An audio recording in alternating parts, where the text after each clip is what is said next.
Welcome to the Teaching Journeys podcast, hosted by Dave Roberts. Humanity possesses a unique skill, the ability to pass knowledge from one generation to the next. This podcast embraces that ability, offering learning opportunities through conversations with extraordinary guests. Dave aims to leave a positive mark on individuals around the world.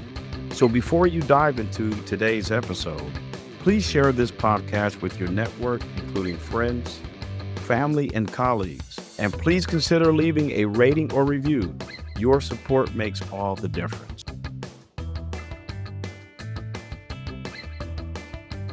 Hi, everyone, and welcome to another episode of the Teaching Journeys podcast. I'm your host, Dave Roberts, and today it is my pleasure to have as my guest Randall Ian Thames, as CEO, author, speaker, pastor, executive coach, advisor, and adjunct instructor and athlete.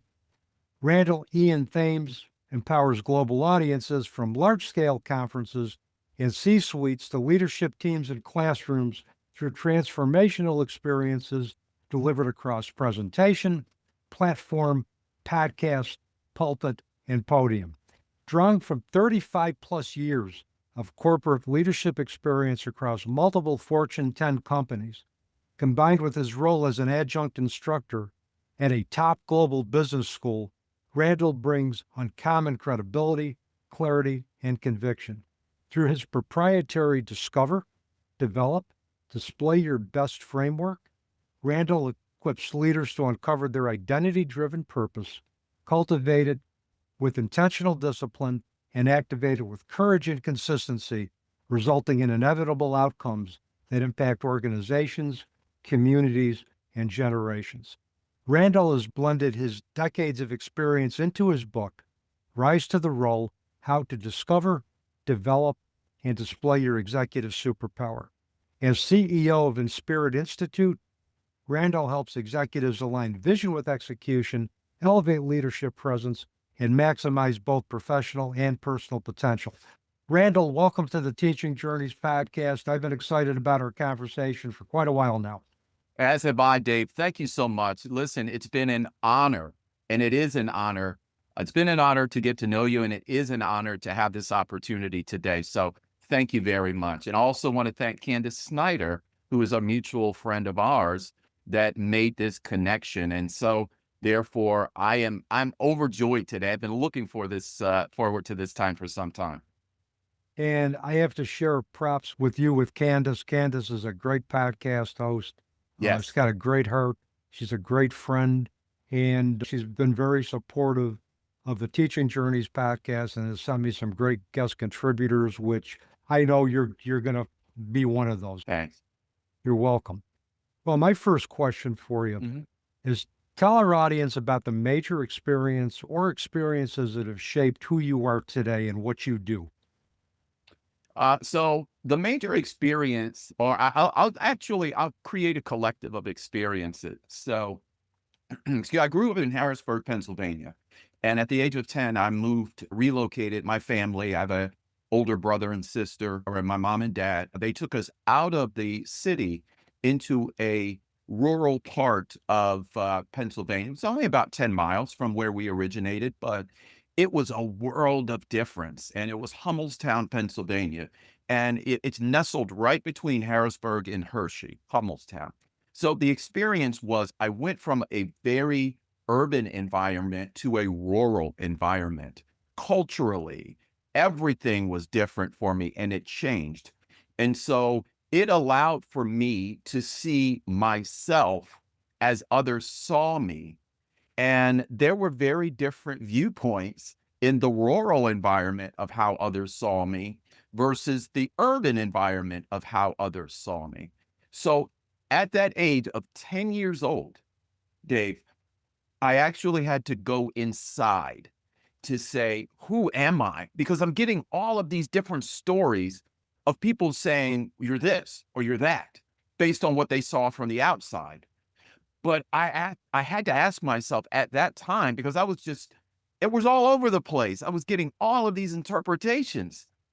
Who are you on the inside? That was the beginning of my journey of teaching myself that, and I wrote this, inspired insight, that insight that I had to allow for myself activates the light. And so I activated my light at a very early age to really create an identity for who I was. And so at a very early age, I started seeing that treasure that was inside of me. That took me on a journey, Dave, for really the rest of my youth and then ultimately professional life to see that light and then to allow others to see their light. Interesting that at age 10 you came to that revelation, because at Yeah. age 10, basically, most of us are concentrating on just being a kid, not having to make those type of who am I decisions. Usually those who am I decisions come later in our lives, Yeah. either midlife or when tragedy, unspeakable tragedy strikes, that makes us look at our priorities and our values and say, who am I? And what's the world going to look like now that this tragedy has struck? Yeah. And so I think, God, the creator, as you stated, I am a pastor. And so I felt that I was put in that position so that I could start my learning journey early. And I think that created a sense and an awareness for me to really start figuring out who am I and where is my place. And so ultimately, I got there.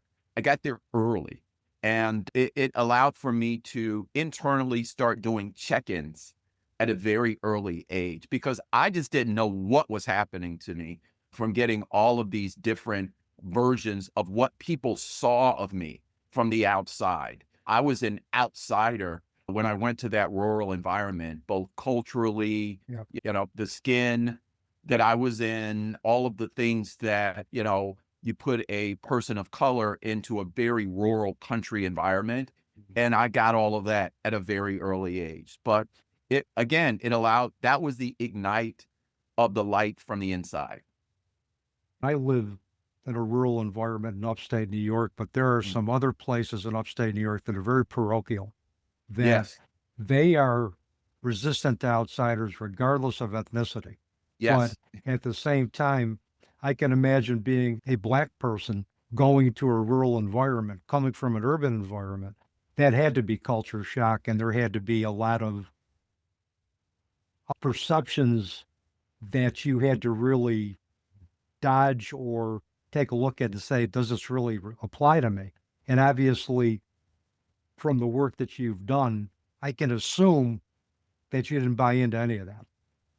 No. And let me just clarify, and because many of them, and I'm very much connected to that group today, that in Hummelstown, as well as Harrisburg, but it allows for me, it was the genesis of, and the point is allowing for me to look inside to kind of clear up.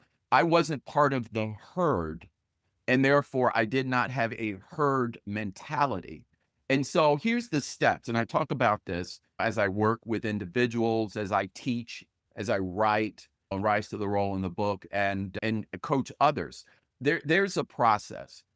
You have to have awareness, and I'll just take you through the first part of the process. The first part of the process is you have to have awareness. After an awareness, there's an acknowledgement. And then after you acknowledge, you have to kind of assemble all of the ideas that you have or is being given to you. So awareness, acknowledge, then assemble.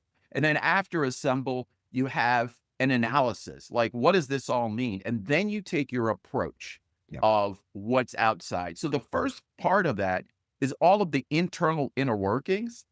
And then you take an approach outside of, here's how I can do it. It's Yep. Again, it kind of fits in the discover, develop, and display method that I use.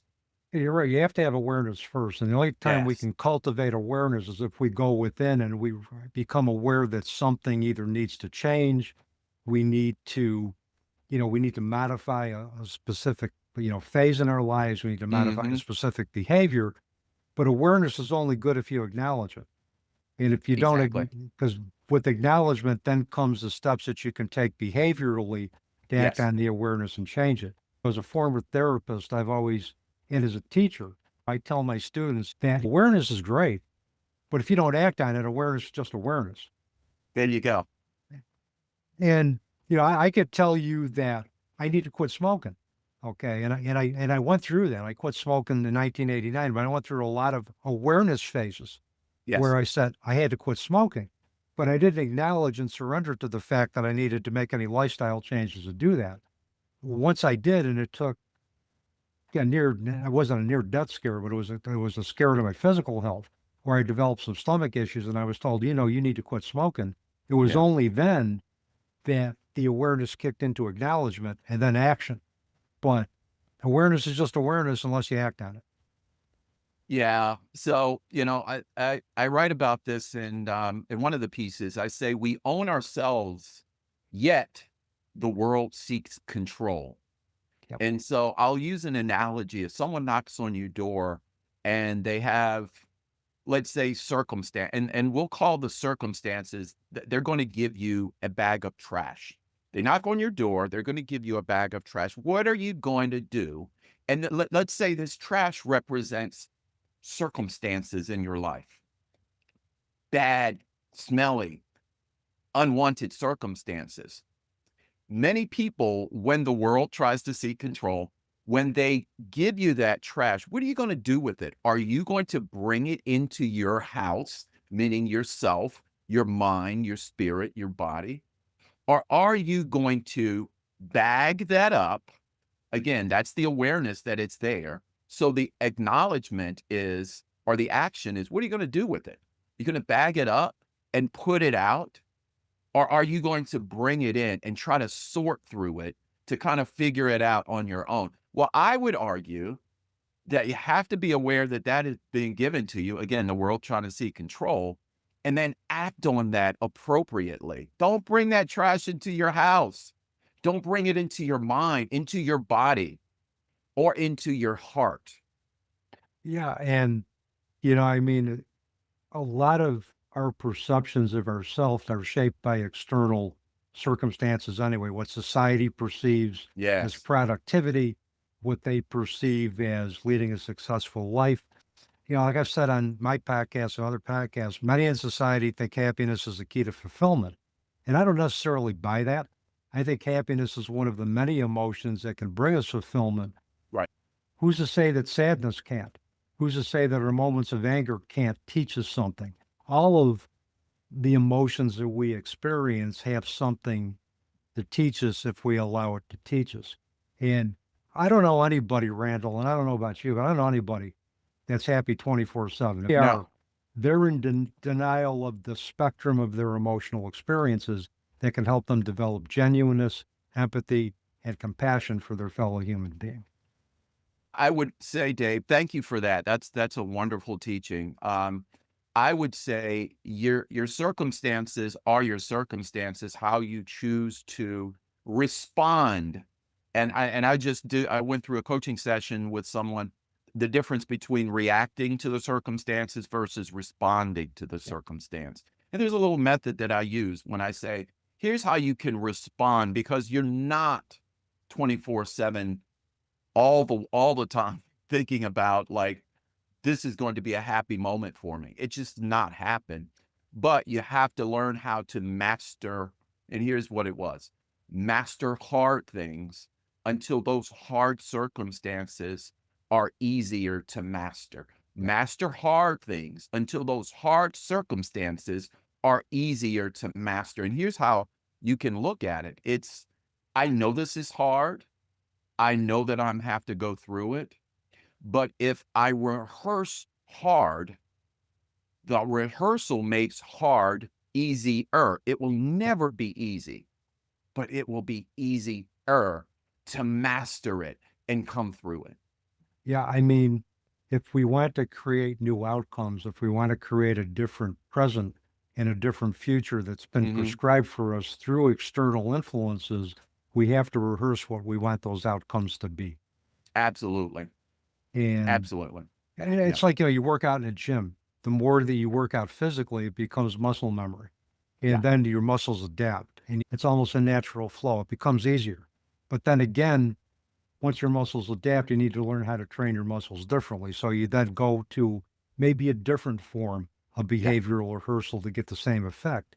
But what you're doing is you're expanding your repertoire of behavior, which can allow you to respond as opposed to react in a variety of different behavioral situations with the appropriate response. And so thank you for you introducing that word. So one of the key words that I use is inevitable outcomes. So, and it's been argued, and I have had to defend and argue that word inevitable. How are you creating something that is inevitable? You can't see around corners or the future. If I'm able to gather data, insights, and from my experiences, if I'm able to gather all of that and then create a system of success or a process, and if I'm able to systematically go through that process, then more times out of not, I am going to be able to create an outcome that is predictable, Yep. i.e., inevitable. Yep. It's what you manifest, you then work towards. Yes, faith without works Yep. Yep. is dead. Um, the Inspirit Institute, I wanted Hmm. to talk to you about. I'm sure you do a lot of the same teachings with the Inspirit Institute. First of all, I love the name. So I'd like to know Thank you. how you came up with the name of Inspirit Institute and what the mission of Inspirit is and who requests the services that you provide.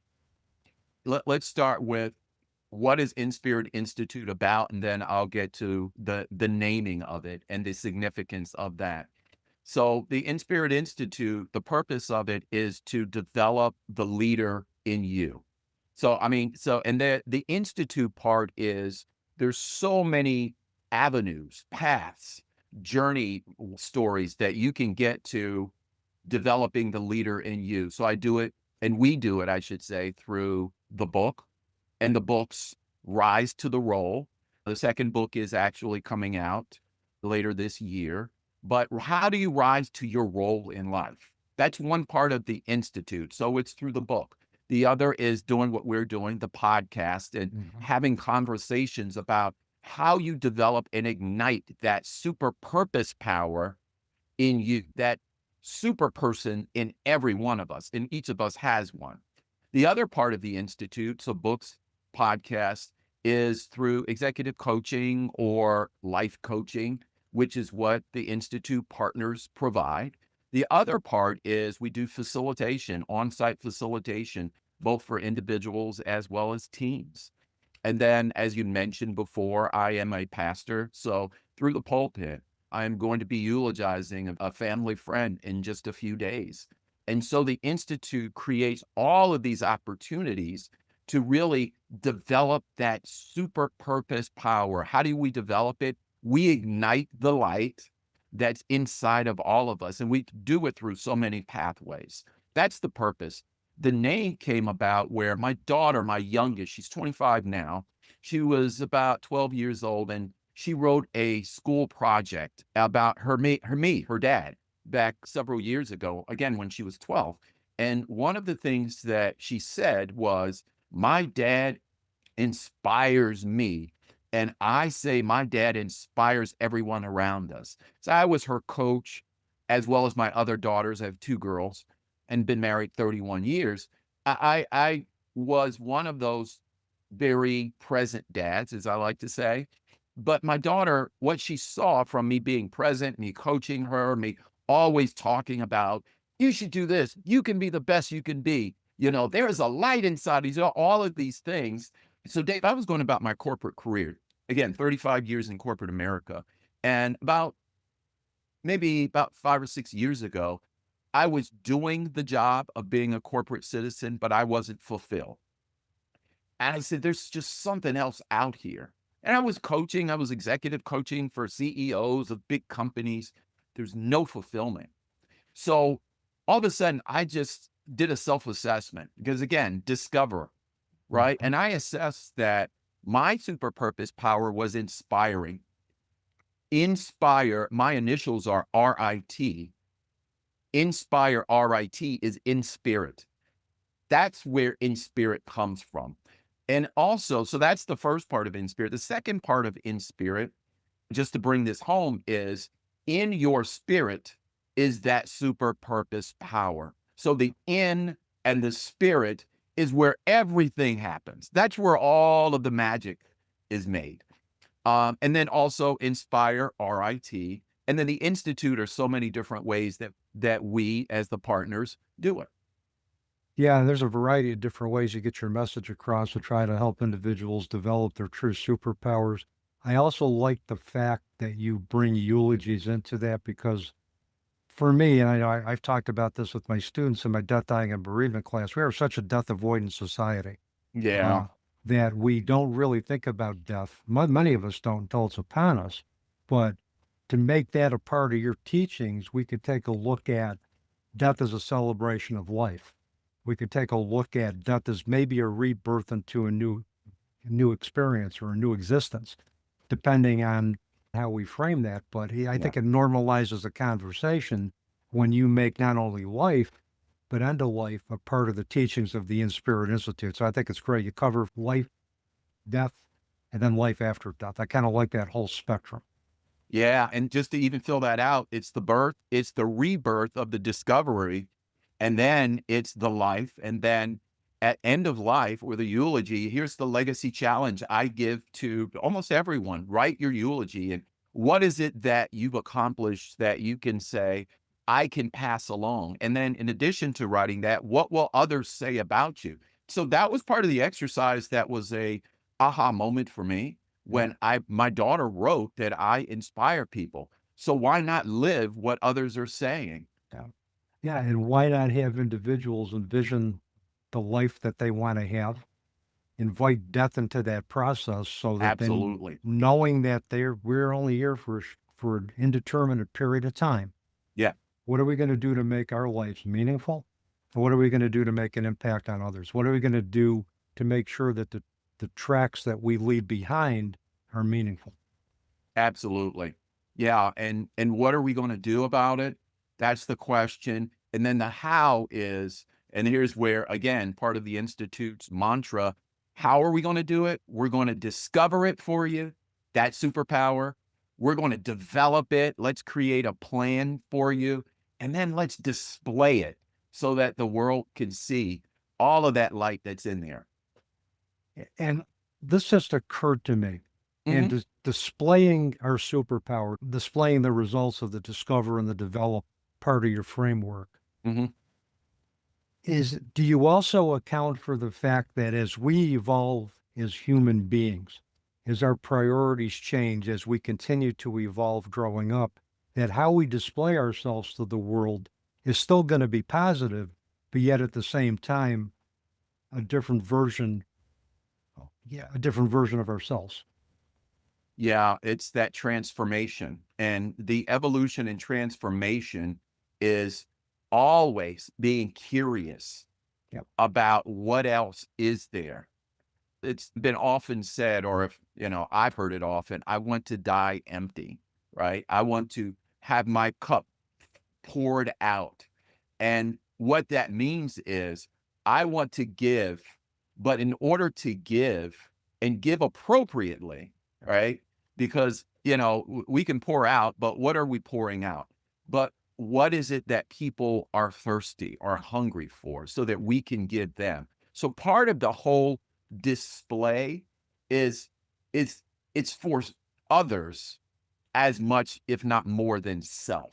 So you're not just displaying so that you can show self.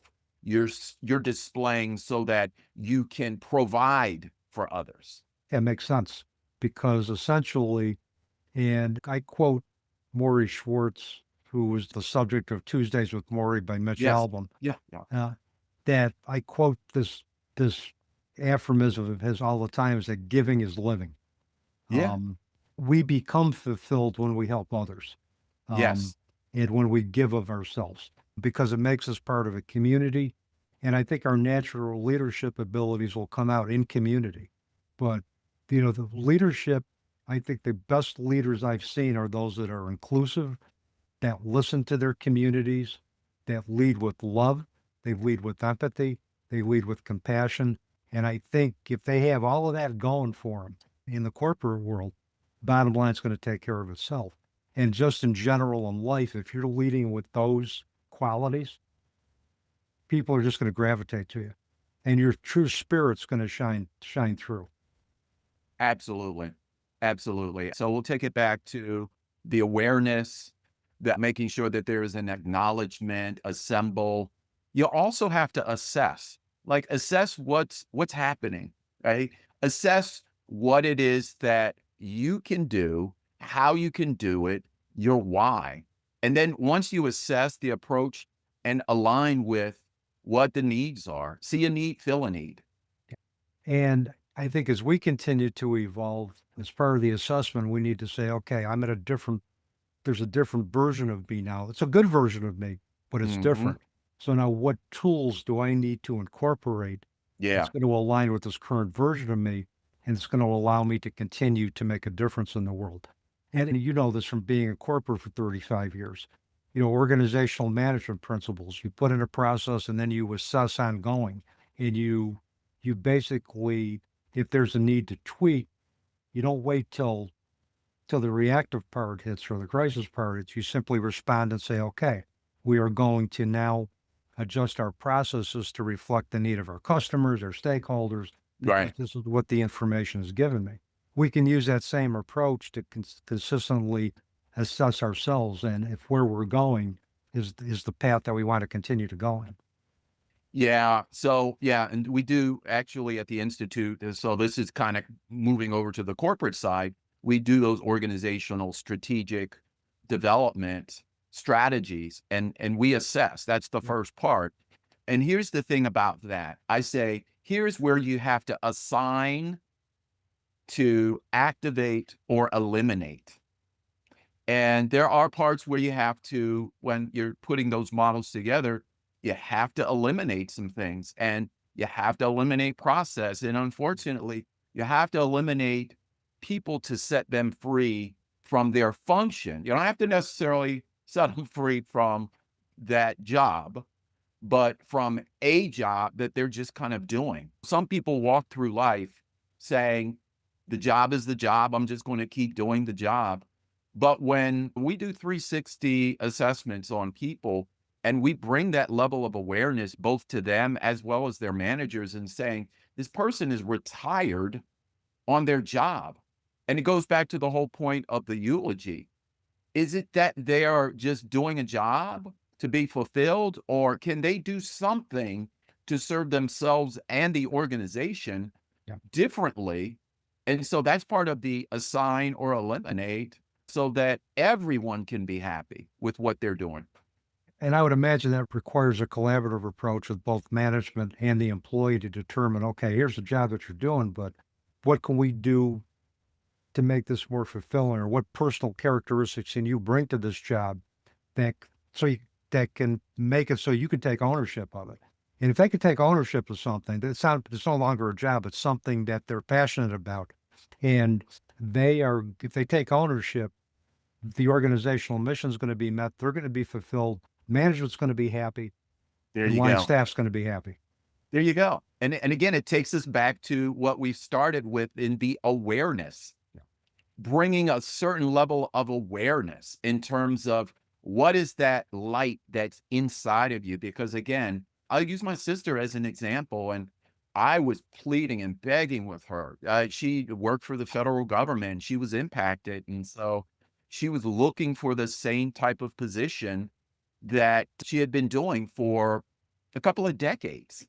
And I said, yeah, because I know her, I've known her all my life. She's my older sister. I said, you have so much more that you're doing. And I really think you ought to assess and really enhance that thing that you have.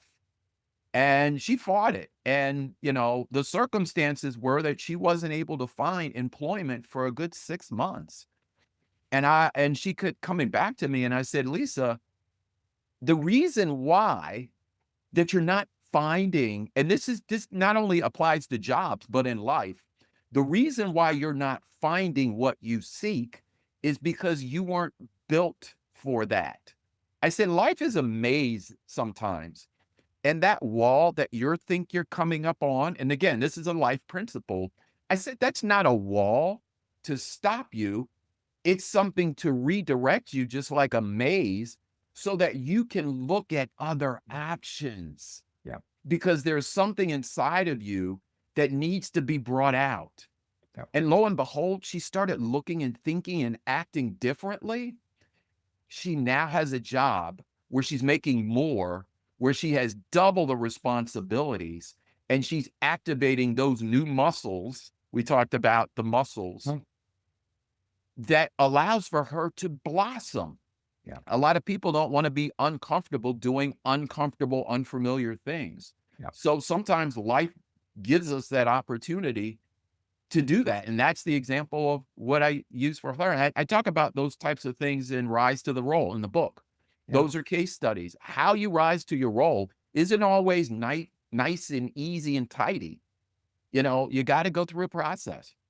Oh, absolutely. And, sometimes when we are forced to look at circumstances because one door closes or a job opportunity Right. is no longer there, it forces us to take a look at, again, who am I?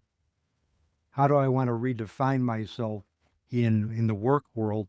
And who I am, how is who I am going to align with the type of job I want for myself? Absolutely. And it sounds like Lisa did that whole process of assessing and said, this is who I am. This is the job now that's going to fit who I am now and who I want to be in the future. Absolutely. And I use her as an example, but I mean, I've come across that so many times Yep. in the course of what I do, both, for the Institute and the ministry, when I'm speaking, all of that. Yeah. Now, you've mentioned the book Rise to the Role.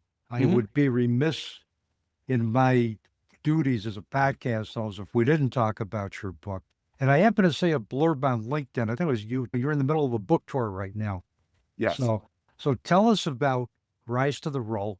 I know you mentioned there's some case studies in there of individuals who you've worked with your framework and share their stories. But what else is in the book, and what else can readers take away from it? So it starts with, and we talked a little bit about this, my personal journey of awareness at a very young age. And I start out similar with the story of when I, started finding at the very young age that life can label you as ordinary. And life was labeling me as ordinary, and how I got from looking at how life looked at me to looking inside to understanding there is a superpower that's in me. And once that superpower is determined and worked, then you can rise to whatever role you want. So I take that and I show people through a framework, a method, how people who may think that they're ordinary can rise ever they are in their role. So it's not defined to the role of an executive or a superstar athlete, singer, performer, which I do case studies for all of them, for athletes who've won Super Bowls and people who have multi-million-dollar business enterprises or CEOs. But I also talk about people who have risen in their role later in life, who have gotten fired or terminated, and found through that they're rising through that circumstance. I also talk about how comfort, and because there's one of the chapter 4 is I talk about dragons and how dragons can drag you down in life. And I use examples of different types of dragons. And dragons aren't always the scary things that we're perceived them to be. A dragon can be being comfortable and being complacent. A dragon can be having a life devastating issue and just sitting in it and not allowing for yourself to transition. So rising above circumstances in life is dragons that I talk about. And then we talk about triumphs in Rise to the Role and how you can be a triumphant person using, and I use a case study of how someone used their style and their personality to make sure that they rose to their role, just taking on that style and personality that was just like a magnet to others. So there are various ways that we all can rise, and we all have a role in life that we can rise to. One of the things, and there's obviously so much good information in your book that can help leaders, that can help individuals who are looking to transcend being ordinary. But one of the things that you talked about helping individuals discover their superpower and realize that they're not ordinary. Yeah. And another guest, a guy by the name of Keith Mercer, who is the founder of Mercer Elite. He works with a lot of educators, young adults. And one of the things that he talks about is we were not born to be average. And there's a lot of truth to that. Yeah. I tell my students at Utica University, I don't care what you've done in other courses. I don't care if you got a D in other courses. I don't care what your other professors' perceptions were of you. I'm going to treat you as if you're capable of doing great things. I'm going to treat you as if you're not ordinary. Now, whether you buy into that is up to you, because we do have free will. Absolutely. But understand, even if you don't buy into it, I'm not going to buy into it. I'm going to treat you as if you are going to be capable of doing great things. And that seed, Randall, is planted. And they may not germinate during the time that they're with me, but down the road, seeds are going to blossom when they're supposed to blossom. And all of a sudden, the seeds that we plant, they all of a sudden, given the right set of circumstances, help our young adults discover that they're truly not ordinary, that they are extraordinary. I love that, Dave. And I love that you are a farmer and that you do your part in planting seeds. There is a Bible verse that says one plants, the other waters, and the Bible verse says God produces the increase.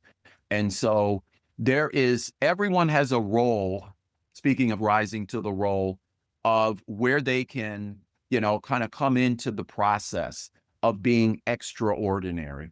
And so I love that, you're doing your job as a farmer in planting the seed, or you're doing your job as a farmer of watering. One plants, the other waters. And sometimes in a lot of cases, you do have the role of blossoming and help to blossom. I always say, look, ultimately you can receive it and the seeds may be there, but there's a difference between being planted and being buried. Some seeds are buried, and that we go back to the eulogy and saying some seeds, that super purpose power that's in you, some people, they don't rise. They don't allow that seed to blossom. And so it's buried in them and literally maybe buried with them. But you have to allow for it to be planted so that through circumstance, and listen, this is the whole process about a seed. You have to break a seed before it blossoms. And so to be extraordinary, you're going to have to go through a process of taking what's inside of you, allowing it to be broken so that it can be a blossom. Yep.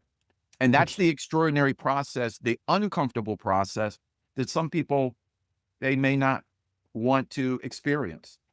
There isn't really much growth to occur if we stay comfortable. We have to be uncomfortable, and growth requires that.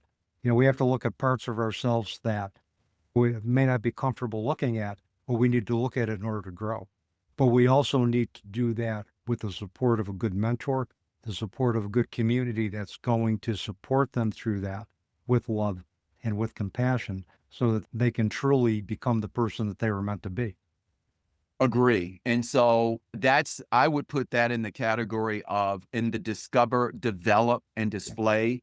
That's the develop. Yep. And the develop is, how do you create through community, through networks, through resources, you develop, and developing is creating I call this a daily habit tracker. I use one, and I'll just give you one tool.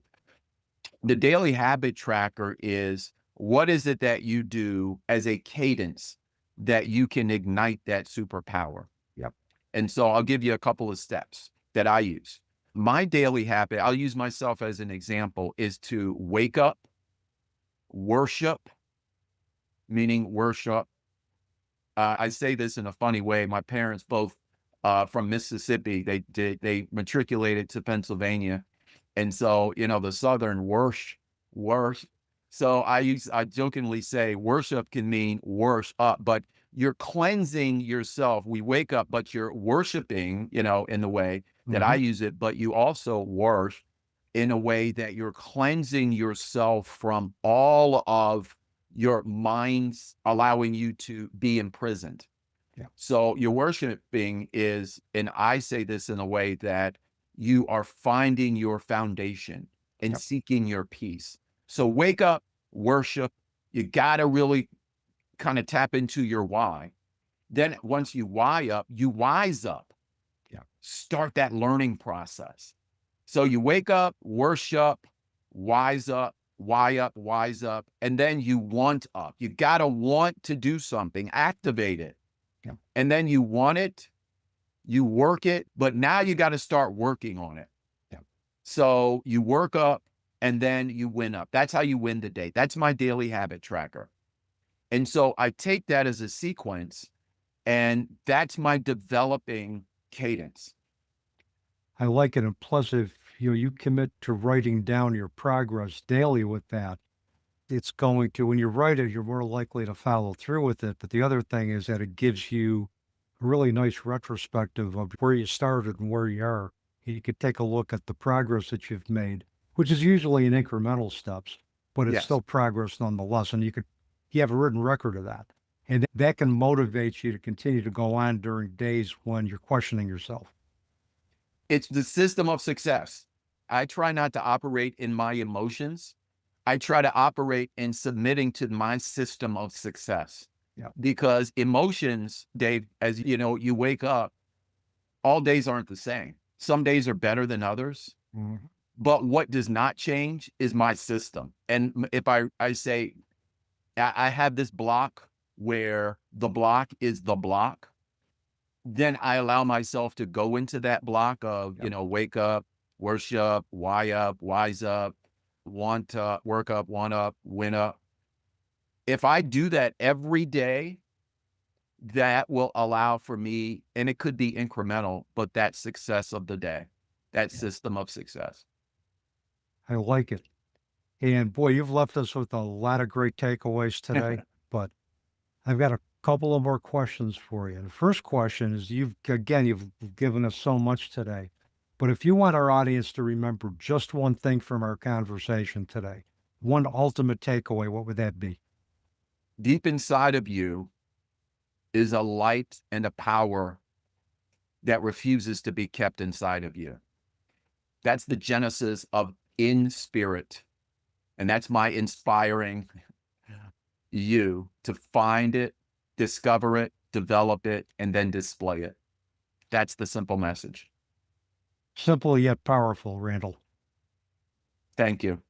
You're welcome. Now, I got a question for you that's totally unrelated to anything that we've talked about. It's a surprise question that I mentioned to you earlier. Okay. So here's the question that I have for you. If you were going to create the perfect day, not for anybody else, but for yourself, what would that perfect day look like? Powerful question. Perfect day. Well, I talked about the sequence of waking up. So the perfect day would be created in me activating, I would say, the daily habit tracker for me, and in operating it when I wake up. I am so grateful to, number one, wake up.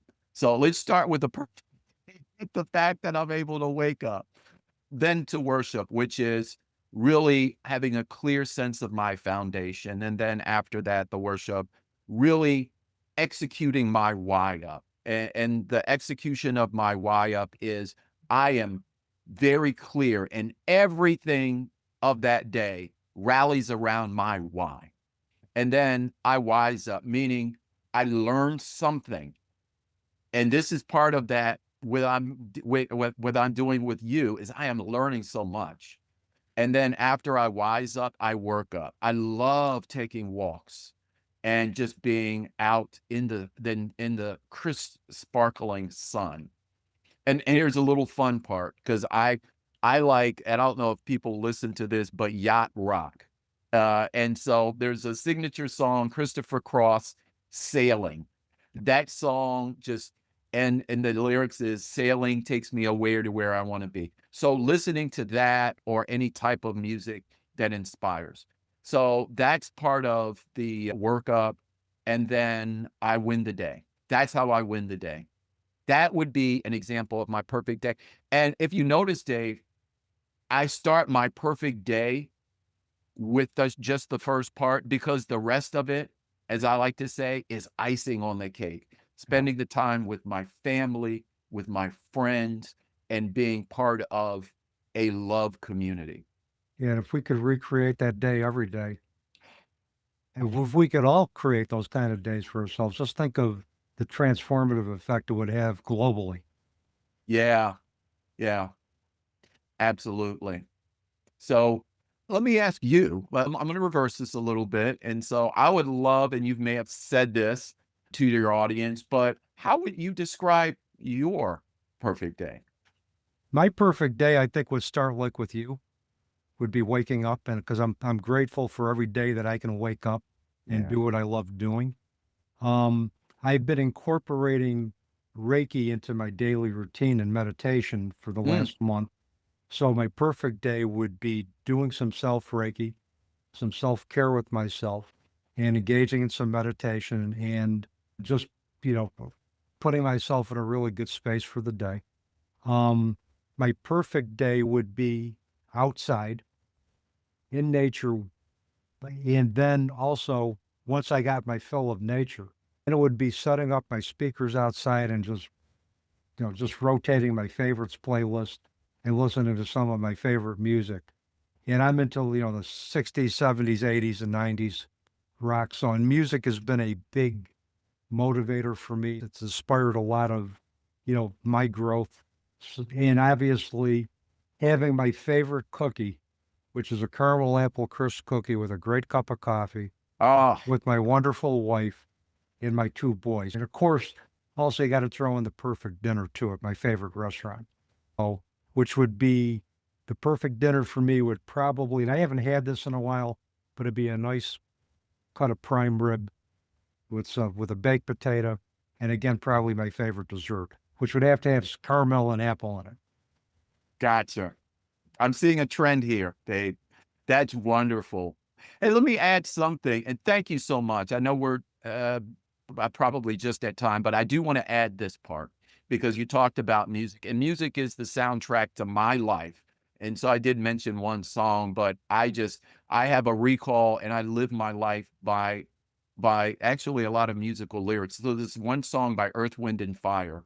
It's called "That's the Way of the World," and here is a verse. A child is born with a heart of gold until the world makes his or her heart cold. When you think of that, that's part of like what inspires me to that child. All of us are born with a heart of gold. I am trying to inspire the world from making it cold. Yeah. Yeah. And I think that's a great mission to have, and that's a great inspirational message from a great song and from a great group of artists. Yeah. My last question for you. If people want to get in touch with you, purchase your book, connect with Inspirit Institute, Randall, what's the best way for them to do that? Inspirit, so institute.com. That's where we are. That's who we are. That's available on LinkedIn, Randall, Randall, Thames. Also for the book, Rise to the Role, Amazon or any of the major outlets. It's in all of the book outlets in terms of online. So Inspirit Institute, Randall Thames, you can email me, rthames at Inspirit Institute. Any one of those ways that gets you the book, that gets you in contact with the partners at Inspirit and gets you in contact with me. And I'll make sure all of your contact information, book information gets in the episode notes before we go live. Randall, Thank you. you're welcome. And thank you so much, Randall, for just a wonderful conversation. I truly enjoyed it. And I think when your second book comes out, I may reach out to you for a follow-up conversation. I would love that. I would love that. I am really excited about that. There's a great story behind that, and we'll save that for the next episode. It sounds good. And with that, that's a wrap on another episode of the Teaching Journeys podcast. I'm your host, Dave Roberts, wishing you peace.